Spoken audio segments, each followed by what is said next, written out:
বিভিন্ন মানে দিশত আগুৱাই যোৱাৰ কাৰণে যিবোৰ কথা আমি চৰ্চা কৰি থাকোঁ, ৰাইজে যিবোৰ দৈনন্দিন জীৱনটোত সমস্যাৰ কথা মুখ্যমন্ত্ৰী ডাঙৰীয়া আৰু অন্যান্য মন্ত্ৰীসকলক অৱগত কৰি আছে, মানে হিচাপে বাজেটত সেইবিলাক আহিব।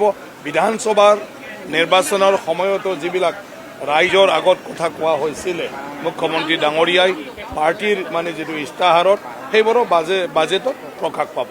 মোৰ বিভাগটো তেনেকুৱা বিশেষ নাই, আন্তঃগাঁথনিবিলাক চব বিভিন্ন ডিপাৰ্টমেণ্টবিলাকে কৰিব।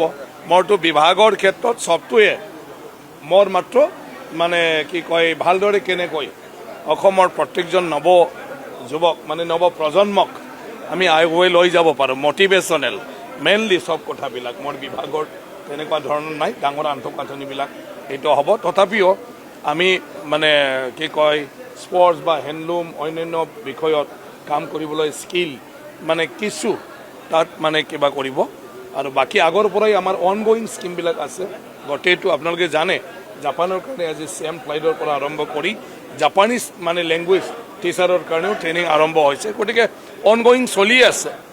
সেইটোৱে জাতিসকলৰ কাৰণে বাজেটৰ ইমান কোনো প্ৰয়োজন নাই। আমি এতিয়া পৰিকল্পনা আধাৰত কামবিলাক কৰি যাই থাকোঁ। এতিয়াৰ বাজেটতো কিছু থাকিব মানে কি কয় আপোনাৰ আগতীয়াকৈ কিছুমান কামবিলাক মানে কৰিবৰ কাৰণে। গতিকে চব অলৰেডি জনজাতীয় যিটো আপোনাৰ কি কৈছে ITFC indigenous tribal fed and culture, এই বিভাগত অলৰেডি যিটো পৰিকল্পনা লৈছে হিচাপে কাম কৰিবলৈ আমি মানে পৰিকল্পনা লৈছোঁ, হিচাপে কামবিলাক চলি যাব। তাত বিশেষ নাই।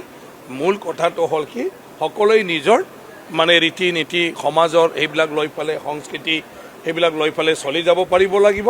আৰু প্ৰত্যেকটা ইণ্ডিজিনাছ ট্ৰাইবেল কমিউনিটিৰ মানে সকলো যিবোৰ তেওঁলোকৰ জাতীয় বিষয় আছে সেইবিলাকক সদায় কেনেকৈ আমি সুৰক্ষা দিব পাৰোঁ আৰু এইটো প্ৰমোশ্যন কৰিব পাৰোঁ, সেই কামটোৱে আমি কৰি যাম।